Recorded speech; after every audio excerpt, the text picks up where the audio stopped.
Welcome to Priya classes. दोस्तों एक बार फिर से आप लोग का स्वागत है प्रिया क्लासेस में। आज इस वीडियो में 10वीं कक्षा का भूगोल का जो चैप्टर है फ्रेंड्स आपका भारत संसाधन एवं उपयोग, ठीक है, इसका पार्ट 3 लेकर के आए हैं। इसके पहले पार्ट 1 और पार्ट 2 अपलोड कर दिए हैं फ्रेंड्स। अगर नहीं देखें तो प्लेलिस्ट में जा करके देख लें, क्योंकि फ्रेंड्स आपका जो भारत संसाधन एवं उपयोग है जो लंबा चैप्टर है, इसलिए इसमें से टोटल 3 वीडियो बनाए हैं। ठीक फ्रेंड्स, इन 3 वीडियो में इस चैप्टर के सभी महत्वपूर्ण क्वेश्चंस को कवर किए हैं। ठीक है फ्रेंड्स, अगर इस बार आप मैट्रिक के एग्जाम देने वाले हैं फ्रेंड्स तो वीडियो को लास्ट तक बने रहिएगा। ये बहुत ही महत्वपूर्ण वीडियो है। इसमें जो 30 प्रश्न है फ्रेंड्स काफ़ी महत्वपूर्ण है, इसलिए सभी प्रश्नों को अभी से याद करते चले। फ्रेंड्स, आप मेरे चैनल पर नए आए हैं तो प्लीज़ लाल बटन दबाकर बेल आइकन को जरूर दबाएं फ्रेंड्स, ताकि आपको समय से महत्वपूर्ण वीडियो का नोटिफिकेशन मिलता रहे। और वीडियो अच्छा लगे फ्रेंड्स तो लाइक करना ना भूले। तो चलिए फटाफट देख लेते हैं। बहुत ही महत्वपूर्ण वीडियो है फ्रेंड्स, इसलिए पूरे वीडियो को लास्ट तक जरूर बने रहिएगा। आज का पहला सवाल है फ्रेंड्स कि पेट्रोलियम किन चट्टानों में मिलता है। देखिए फ्रेंड्स, ये प्रश्न आपको जो पिछले बार जो मैट्रिक एग्जाम हुआ है उसमें पूछा हुआ है, क्वेश्चन बैंक का ये प्रश्न है कि पेट्रोलियम है जो किन चट्टानों में मिलता है। तो इसका गेस करते चलिएगा फ्रेंड्स, इसका राइट आंसर क्या होगा बाद में मैं इसका राइट आंसर बताऊंगा। ठीक है, तो इसका राइट आंसर हो जाएगा ऑप्शन नंबर बी, परतादार चट्टान में पेट्रोलियम पाया जाता है। सवाल नंबर 1 का राइट आंसर हो जाएगा ऑप्शन नंबर बी। चलिए सवाल नंबर 2, काफ़ी महत्वपूर्ण प्रश्न है फ्रेंड्स। ये देखिए आपका कंपटीशन में भी पूछा जाता है प्रश्न कि किस भाग में मैंग्रोव पौधे का विस्तार सबसे अधिक है। ऑप्शन ए में है पूर्वोत्तर राज्य, बी में पश्चिम घाट, सी में सुंदरवन और डी में अंडमान निकोबार द्वीप समूह। ठीक है फ्रेंड्स, तो इसका राइट आंसर हो जाएगा फ्रेंड्स आपका ऑप्शन नंबर सी, सुंदरवन। ठीक है, कहाँ? सुंदरवन। अब इसके बारे में डिटेल जानते हैं फ्रेंड्स कि सुंदरवन कहाँ पड़ता है। देखिए ये भी याद रखिए फ्रेंड्स कि संसार का सबसे बड़ा नदी डेल्टा गंगा एवं ब्रह्मपुत्र नदी द्वारा बनाया जाता है। ये भी प्रश्न पूछा जाता है कि संसार का जो सबसे बड़ा नदी डेल्टा है वो गंगा एवं ब्रह्मपुत्र नदी द्वारा बनाया जाता है, जिसे सुंदरवन डेल्टा के नाम से जाना जाता है। ठीक है फ्रेंड्स, सुंदरवन है जो पश्चिम बंगाल में स्थित है। कहाँ स्थित है? तो पश्चिम बंगाल में स्थित है। प्रश्न क्या था फ्रेंड्स, बहुत ही महत्वपूर्ण है। फिर से देखें कि किस भाग में मैंग्रोव पौधों का विस्तार सबसे अधिक है। तो कहाँ है फ्रेंड्स आपका? सुंदरवन में। प्रश्न याद रखिएगा कि जो मैंग्रोव पौधे पाए जाते हैं वो सुंदरवन में पाए जाते हैं। और सुंदरवन है जो डेल्टा है फ्रेंड्स वो आपका गंगा एवं ब्रह्मपुत्र नदी द्वारा बनाया जाता है, जो संसार का सबसे बड़ा नदी डेल्टा है। और सुंदरवन डेल्टा कहाँ पाया जाता है? तो पश्चिम बंगाल में पाया जाता है फ्रेंड्स। और यही सुंदरवन डेल्टा के पास में आपका मैंग्रोव पौधे पाए जाते हैं। इसको देखिए फ्रेंड्स, ये इसका तस्वीर है, इसे समझ सकते हैं। देखिए आपका सुंदरवन जो डेल्टा है फ्रेंड्स पश्चिम बंगाल में, जो गंगा एवं ब्रह्मपुत्र के नदियों के मुहाने पर डेल्टा बनता है, उसी का ये तस्वीर है। और ये जो पौधे दिखाई दे रहे हैं फ्रेंड्स ये मैंग्रोव पौधे हैं। ठीक है, तब याद हो गया फ्रेंड्स, कॉन्सेप्ट भी क्लियर हो गया होगा। अगर आपसे पूछा जाए कि मैंग्रोव जाति का जो पौधे है वो कहाँ पाया जाता है, तो सुंदरवन में पाया जाता है। सुंदरवन कहाँ पड़ता है? तो पश्चिम बंगाल में पड़ता है। और सुंदरवन डेल्टा है जो संसार का सबसे बड़ा डेल्टा है। तो देखिए कितना प्रश्न कॉन्सेप्ट क्लियर हुआ फ्रेंड्स, सभी को अभी से याद करते चलिएगा। ठीक है फ्रेंड्स, जिस तरह से पढ़िएगा फ्रेंड्स तो अभी से आप कॉम्पिटिटिव हो जाइएगा। अगला सवाल है कि ज्वारीय ऊर्जा किस प्रकार का संसाधन है। बहुत ही इंपॉर्टेंट प्रश्न है फ्रेंड्स, गेस करिए। तो इसका जो राइट आंसर हो जाएगा ऑप्शन नंबर ए, नवीकरणीय संसाधन। ठीक है फ्रेंड्स, देखिए पहले मैं बता चुका हूं नवीकरणीय संसाधन किसे कहते हैं और नवीकरणीय संसाधन किसे कहते हैं। एक बार फिर मैं थोड़ा सा हिंट्स कर देता हूं फ्रेंड्स। देखिए थोड़ा सा वक्त दीजिए फ्रेंड्स, अभी क्या है आप लोग के पास समय अच्छा काफ़ी है, इसलिए अच्छी तरह से पढ़ें। तो नवीकरणीय संसाधन किसे कहते हैं फ्रेंड्स? तो देखिए नवीकरणीय संसाधन उसे कहते हैं जो जिसका भंडार है जो असीमित है, जो भविष्य में खत्म नहीं होने वाला है, जो काफ़ी दिन तक चलेगा, जैसे सौर ऊर्जा, पवन, ठीक है फ्रेंड्स, ज्वारीय ऊर्जा, ये सभी है जो क्या है आपका नवीकरणीय संसाधन का उदाहरण है। तो ज्वारीय ऊर्जा किस प्रकार का संसाधन है? तो नवीकरणीय संसाधन है। तो अनवीकरणीय कौन हो गया फ्रेंड्स? जिसका भंडार सीमित है और जो समाप्त हो जाएगा, जैसे कोयला, पेट्रोलियम, ये सब है जो अनवीकरणीय संसाधन के अंतर्गत आते हैं। तो याद रखिएगा फ्रेंड्स, ज्वारीय है जो नवीकरणीय संसाधन के उदाहरण है। चलिए अगला सवाल है, देखिए लौह अयस्क किस प्रकार का संसाधन है। तो देखिए लौह अयस्क का जो भंडारण है वो सीमित है। ठीक है फ्रेंड्स, ये खत्म हो सकता है। तो यह किस तरह का हो जाएगा? तो इसका राइट आंसर हो जाएगा ऑप्शन नंबर बी, अनवीकरणीय संसाधन के उदाहरण है। ठीक है फ्रेंड्स, लौह अयस्क किस प्रकार का संसाधन है? तो अनवीकरणीय संसाधन है। चलिए सवाल नंबर 5 को देखें। सवाल नंबर 5 भी देखिए काफ़ी महत्वपूर्ण प्रश्न है कि प्रायद्वीपीय भारत की नदी घाटियों में कौन सी मिट्टी मिलती है। ये सब प्रश्न को जरूर याद रखें फ्रेंड्स, बहुत ही महत्वपूर्ण प्रश्न है सारे। तो देखिए प्रायद्वीपीय भारत की नदी घाटियों में कौन सी मिट्टी मिलती है, तो इसका राइट आंसर हो जाएगा ऑप्शन नंबर डी, जलोढ़ मिट्टी। ठीक है फ्रेंड्स, देखिए जलोढ़ मिट्टी को दोमट मिट्टी भी कहा जाता है। अगर आपसे पूछा जाए फ्रेंड्स कि भारत में सबसे ज़्यादा किस प्रकार की मिट्टी पाई जाती है, तो ये जलोढ़ मिट्टी ही पाई जाती है। मैं पहले वाले वीडियो में बता दिया हूँ फ्रेंड्स, याद रखिएगा ये भी कि भारत में सबसे ज़्यादा मिट्टी कौन पाई जाती है, तो जलोढ़ मिट्टी, इसे दोमट मिट्टी भी कहा जाता है। तो सवाल यहाँ था प्रायद्वीपीय भारत की नदी घाटियों में कौन सी मिट्टी मिलती है, तो जलोढ़ मिट्टी मिलती है। सवाल नंबर 6 को देखें। सवाल नंबर 6 है कि बिहार में कितने प्रतिशत भौगोलिक क्षेत्र में वन का फैलाव है। बहुत ही महत्वपूर्ण सवाल है फ्रेंड्स, बिहार में पूछा जा रहा है फ्रेंड्स। तो बिहार में इसका राइट आंसर हो जाएगा ऑप्शन नंबर ए, 7.1% है जो बिहार में वन फैला हुआ है। ठीक है, जितना भी क्षेत्रफल है बिहार का, उसके 7.1% भाग पर वन फैला हुआ है। ये बिहार का हो गया फ्रेंड्स। अगर भारत का पूछा जाए पूरे भारत में, तो ये भी याद रखिएगा, पहले वाले वीडियो में ये बता चुका हूँ कि भारत में वन का विस्तार है जो 20.60% भौगोलिक क्षेत्र में, ये पूरे भारत का हो गया फ्रेंड्स। अब सिर्फ बिहार का पूछेगा, बिहार स्टेट का, तो कितना हो जाएगा 7.1%। ठीक है फ्रेंड्स, चलिए अगला सवाल को देखते हैं। अगला सवाल देखिए क्या है, बहुत ही इंपॉर्टेंट सवाल है कि इनमें से किस परियोजना का मुख्य उद्देश्य बाढ़ नियंत्रण रहा है। इसमें से कौन सा परियोजना है जिसका मुख्य उद्देश्य है जो बाढ़ को नियंत्रण करना है। चंबल परियोजना, भाखड़ा परियोजना, कोसी परियोजना या हीराकुंड परियोजना। तो इसका देखिए राइट आंसर हो जाएगा friends option number C, Kosi. Kosi परियोजना है, इसका मुख्य उद्देश्य है बाढ़ को नियंत्रण करना। याद रखिए फ्रेंड्स, बिहार का शोक किस नदी को कहा जाता है, तो कोसी नदी को बिहार का शोक कहा जाता है। यह भी महत्वपूर्ण प्रश्न है फ्रेंड्स, याद रखिएगा। इस बार बिहार पुलिस में यह प्रश्न पूछा गया था कि बिहार का शोक किस नदी को कहा जाता है, तो कोसी नदी को। ठीक है फ्रेंड्स, तो याद रखिएगा यहाँ सवाल क्या था, इनमें से किस परियोजना का मुख्य उद्देश्य बाढ़ नियंत्रण रहा है, तो कोसी नदी परियोजना का। चलिए सवाल नंबर 8 को देखें। सवाल नंबर 8 आपका है फ्रेंड्स कि वर्षा जल संग्रहण के ढांचों को हर घर में बनाना किस राज्य में कानूनी अनिवार्य है। देखिए फ्रेंड्स, आज अभी बारिश का मौसम है, तो कौन सा ऐसा राज्य है जहां बारिश होती है तो जो पानी होता है फ्रेंड्स उसको संग्रह करना कानूनी अनिवार्य है। तो ये ऐसा है आपका तमिलनाडु में। तमिलनाडु राज्य में जो वर्षा का जल होता है फ्रेंड्स उसको संग्रह करना सभी के लिए कानूनी अनिवार्य है। तो सवाल नंबर 8 का राइट आंसर हो जाएगा ऑप्शन नंबर बी, तमिलनाडु। चलिए सवाल नंबर 9 को देखें। सवाल नंबर 9 आपके सामने है कि भारत सरकार ने कब राष्ट्रीय पेयजल मिशन चालू किया। तो देखिए भारत सरकार ने है जो राष्ट्रीय पेयजल मिशन कब चालू किया था, तो इसका राइट आंसर हो जाएगा ऑप्शन नंबर डी, 1986 ईस्वी में यह मिशन चालू किया। चलिए सवाल नंबर 10 को देखें। सवाल नंबर 10 आपका है कि निम्न में से राजस्थान की सबसे महत्वपूर्ण परियोजना कौन सी है। तो कौन सी है फ्रेंड्स, राजस्थान के सबसे महत्वपूर्ण परियोजना का नाम क्या है, तो इसका राइट आंसर हो जाएगा इंदिरा गांधी नहर परियोजना। अगर आपसे पूछा जाए फ्रेंड्स कि संसार का सबसे बड़ा नहर कौन है, तो याद रखिए फ्रेंड्स इंदिरा गांधी नहर है जो संसार में सबसे बड़ा नहर है। देखिए नोट्स में लिखा हुआ फ्रेंड्स, ये भी याद रखिएगा कि इंदिरा गांधी नहर संसार की सबसे लंबी नहर है। ठीक है फ्रेंड्स, यहाँ प्रश्न था कि राजस्थान की सबसे महत्वपूर्ण परियोजना कौन सी है, तो इंदिरा गांधी नहर परियोजना है। ये देखिए आपका कंपटीशन में पूछेगा फ्रेंड्स, अभी से याद रखिएगा कि संसार में सबसे बड़ा नहर कौन सा है, तो इंदिरा गांधी नहर है। चलिए सवाल नंबर 11 को देखिए। ये भी देखिए कंपटीशन में भी पूछा जाता है फ्रेंड्स कि नागा अर्जुन सागर परियोजना किस नदी पर है, तो किस नदी पर है फ्रेंड्स, तो इसका राइट आंसर हो जाएगा ऑप्शन नंबर सी, कृष्णा नदी पे नागा अर्जुन सागर परियोजना स्थित है। चलिए सवाल नंबर 12 को देखें। सवाल नंबर 12 आपका है फ्रेंड्स, बहुत ही इंपॉर्टेंट प्रश्न है। कह रहा है फ्रेंड्स कि भारत की राष्ट्रीय वन नीति, ठीक है, जो भारत की राष्ट्रीय वन नीति है उसके अनुसार देश के कितने प्रतिशत भूभाग पर वन होना चाहिए।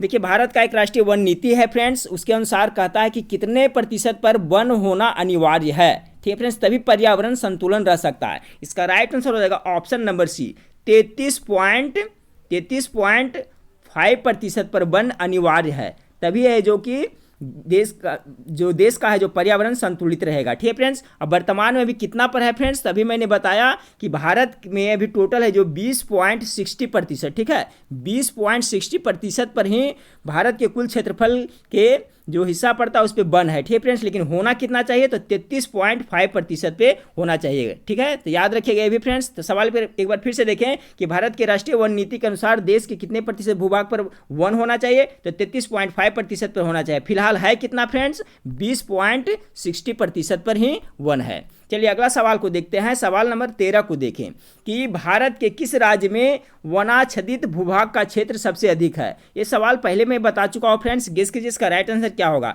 भारत के किस राज्य में सबसे ज़्यादा वन है, इस तरह से भी प्रश्न कर सकते हैं। वनाच्छादित भूभाग यानी कि सबसे ज़्यादा वन किस राज्य में पाया जाता है, तो इसका राइट आंसर हो जाएगा ऑप्शन नंबर सी, मध्य प्रदेश में सबसे ज़्यादा वन है। ठीक है फ्रेंड्स, सवाल नंबर 14 को देखें। सवाल नंबर 14 है कि वन संरक्षण और प्रबंधन की दृष्टि से वनों को कितने वर्गों में रखा गया है। देखिए वन संरक्षण और प्रबंधन की दृष्टि से वनों को कितने वर्गों में रखा गया है, तो इसका राइट आंसर हो जाएगा ऑप्शन नंबर ए, 3 वर्गों में रखा गया है। सवाल नंबर 15 को देखें। सवाल नंबर 15 आपके सामने है फ्रेंड्स कि प्राकृतिक संसाधनों के संरक्षण हेतु अफ्रीकी कन्वेंशन किस वर्ष हुआ था। ये भी महत्वपूर्ण सवाल है। तो देखिए प्राकृतिक जो संसाधन है फ्रेंड्स उसको संरक्षण यानी बचाव हेतु अफ्रीका में एक कन्वेंशन हुआ था, सम्मेलन हुआ था। तो कब हुआ था फ्रेंड्स, तो इसका राइट आंसर हो जाएगा ऑप्शन नंबर बी, 1968 ईस्वी में हुआ था। सवाल नंबर 16 को देखें। सिंपल सा प्रश्न है फ्रेंड्स, सभी जानते होंगे इसका आंसर कि भारत का राष्ट्रीय पक्षी कौन है। तो कौन है फ्रेंड्स, तो इसका राइट आंसर हो जाएगा ऑप्शन नंबर सी, मोर है जो भारत का राष्ट्रीय पक्षी है। सवाल नंबर 17 को देखें। भारत में सफेद बाघ के लिए प्रजनन केंद्र किस राज्य में स्थापित किया गया है। तो देखिए भारत में जो सफेद बाघ है उसके लिए प्रजनन केंद्र किस राज्य में स्थापित किया गया है, इसका राइट आंसर हो जाएगा ऑप्शन नंबर सी, ओडिशा में स्थापित किया गया है। सवाल नंबर 18 को देखिए। सवाल नंबर 18 आपका है कि किस वर्ग की विलुप्त प्रजातियों की संख्या सबसे अधिक है। तो सवाल नंबर जो 18 है फ्रेंड्स, इसका राइट आंसर हो जाएगा ऑप्शन नंबर ए, किस वर्ग की विलुप्त प्रजातियों की संख्या सबसे अधिक है, तो वनस्पति, वनस्पति अर्थात पेड़ पौधे। ठीक है फ्रेंड्स, सवाल नंबर 19 को देखें।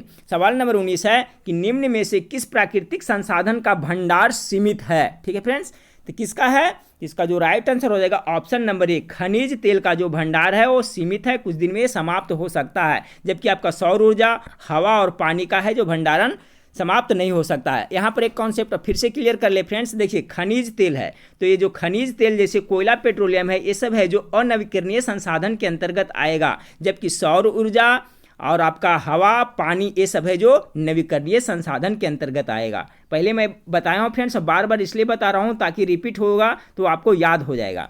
यहाँ सवाल आपका था कि निम्न में से किस प्राकृतिक संसाधन का भंडार सीमित है, तो खनिज तेल यानी खनिज तेल, पेट्रोलियम, कोयला, ये सब का भंडारण है जो सीमित है। सवाल नंबर 20 देखिए, काफ़ी इंपॉर्टेंट प्रश्न है फ्रेंड्स कि चिपको आंदोलन से संबंधित व्यक्ति कौन है।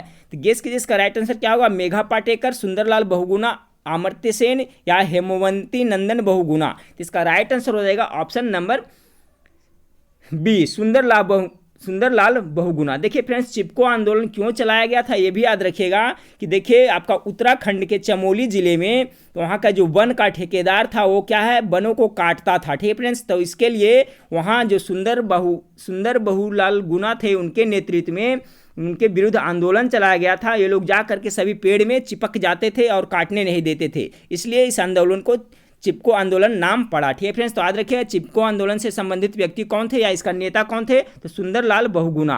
और कहाँ चला था फ्रेंड्स, इसके बारे में देखिए फ्रेंड्स, ये आपका चिपको आंदोलन का तस्वीर है। देखिए सभी महिलाएं लोग वहाँ जा करके पेड़ में चिपके हुए हैं और पेड़ को काटने नहीं दे रहे थे। यही चिपको आंदोलन है, सभी पेड़ में चिपक जाते थे इसलिए इसका नाम चिपको आंदोलन पड़ा। चिपको आंदोलन की शुरुआत फ्रेंड्स याद रखिएगा उत्तराखंड के चमोली जिले से हुई थी। ठीक है फ्रेंड्स, देखिए सभी इसमें पेड़ में चिपके हुए हैं, तो याद होंगे फ्रेंड्स। और इस चिपको आंदोलन के नेता कौन थे, मुख्य नेता, तो सुंदरलाल बहुगुणा थे जो इसके मुख्य नेता थे, ये भी जरूर याद रखिएगा। चलिए सवाल नंबर 21 को देखें। सवाल नंबर 21 आपका है कि निम्न में से कौन वन और वन्य प्राणियों के विनाश का कारण नहीं बनता है। ठीक है फ्रेंड्स, क्या बोल रहा है, नहीं बनता है। तो देखिए कृषि क्षेत्र में अत्यधिक वृद्धि, यह तो बन रहा है फ्रेंड्स, क्योंकि कृषि क्षेत्र जैसे जैसे वृद्धि होगी तो वनों की कटाई होगी तो एक कारण बनेगा। बड़े पैमाने पर विकास कार्य करना, उद्योग धंधा लगाया जाएगा फ्रेंड्स, तो इससे भी एक कारण बनेगा। फिर आपका व्यापार की वृद्धि, ये इसका राइट आंसर हो जाएगा। व्यापार की वृद्धि से आपका वन और वन प्राणियों को विनाश का कोई कारण नहीं बनता है। फिर है पशुचारण और लकड़ी कटाई, ये है विनाश के कारण बनता है। सवाल समझ गए होंगे फ्रेंड्स, फिर से एक बार देख लें कि निम्न में से कौन वन और वन प्राणियों के विनाश का कारण नहीं बनता है। इसका राइट आंसर होगा ऑप्शन नंबर सी, व्यापार की वृद्धि। बाकी ये तीनों है जो फ्रेंड्स कारण बनता है। चलिए सवाल नंबर 22 को देखें। सवाल नंबर 22 है निम्न में से कौन शाकाहारी नहीं है। ठीक है फ्रेंड्स, यानी जो मांसाहारी के बारे में पूछा जा रहा है, तो गेंडा। ठीक है फ्रेंड्स, गेंडा है जो क्या है, शाकाहारी है। बारहसिंगा ये भी शाकाहारी है, ये मांस नहीं खाता। हिरण भी है जो शाकाहारी शाकाहारी जीव है, जबकि भेड़िया है जो क्या है, मांसाहारी जीव है। तो प्रश्न पूछा जा रहा है निम्न से कौन शाकाहारी नहीं है, तो भेड़िया जो बिल्कुल राइट आंसर हो जाएगा, भेड़िया है जो शाकाहारी नहीं है। सवाल नंबर 22 का right answer option number D हो जाएगा। सवाल नंबर 23 को देखें कि निम्न में से किस पेड़ की लकड़ी बहुत कड़ी होती है, तो गेस करिए इसका राइट आंसर क्या होगा, देवदार, हिस्लॉक, सागवान या बलूत। तो देखिए सबसे कड़ी लकड़ी होती है फ्रेंड्स सागवान का, बहुत मजबूत लकड़ी होती है। तो सवाल नंबर 23 का राइट आंसर हो जाएगा ऑप्शन नंबर सी। चलिए सवाल नंबर 24 को देखें। सवाल नंबर 24 है निम्न में से कौन एक लौह अयस्क नहीं है, तो गेस करें फ्रेंड्स। तो हेमाटाइट तो है जो लोहा का अयस्क है, मैग्नेटाइट है जो लोहा का अयस्क है, और लाइमोनाइट भी जो लोहा का अयस्क है, ठीक है फ्रेंड्स। जबकि एंथ्रासाइट है जो इसका अयस्क नहीं है। एंथ्रासाइट क्या है फ्रेंड्स, तो एक प्रकार का ये कोयला है। तो इसका राइट आंसर हो जाएगा ऑप्शन नंबर सी, क्योंकि प्रश्न पूछा जा रहा है निम्न से कौन एक लौह अयस्क नहीं है। तो एंथ्रासाइट एक कोयला है, ये लोहा का अयस्क नहीं है, बाकी ये तीनों लोहा का अयस्क है। याद रखिए फ्रेंड्स, हेमाटाइट, मैग्नेटाइट और लाइमोनाइट। चलिए सवाल नंबर 25 को देखें। सवाल नंबर 25 है भारत में विद्युत की सबसे अधिक खपत किसमें होती है, सबसे ज्यादा खपत किसमें होती है फ्रेंड्स, गेस करिए। आप गेस कर सकते हैं इसका राइट आंसर क्या होगा, घरेलू कामों में होता है सबसे ज्यादा, या व्यापारिक कामों में, या उद्योगों में, या कृषि में। तो इसका राइट आंसर क्या होगा, तो इसका राइट आंसर होगा ऑप्शन नंबर सी, उद्योग धंधों में विद्युत की खपत सबसे ज्यादा होती है, क्योंकि वहां पर बड़े बड़े मशीनें चलाई जाती है विद्युत से फ्रेंड्स, इसलिए इसका राइट आंसर हो जाएगा ऑप्शन नंबर सी, उद्योगों में। चलिए सवाल नंबर 26 को देखें। सवाल नंबर 26 है कि भारत में खनिज तेल का उत्पादन 2010 में कितना रहा। 2010 के बारे में पूछा जा रहा है फ्रेंड्स, आपका जो बुक है उसमें ही दिया हुआ था। तो इसका जो राइट आंसर हो जाएगा ऑप्शन नंबर सी हो जाएगा, 13 करोड़ 35 लाख टन हुआ था, ठीक है फ्रेंड्स। कितना उत्पादन हुआ था, तो 3 करोड़ 35 लाख टन। कब, प्रश्न एक बार फिर से देखें कि भारत में खनिज तेल का उत्पादन 2010 में कितना रहा था, तो इसका राइट आंसर हो जाएगा option number 3 crore 35 lakh ton, ठीक है फ्रेंड्स। कितना, 3 करोड़ 35 लाख टन।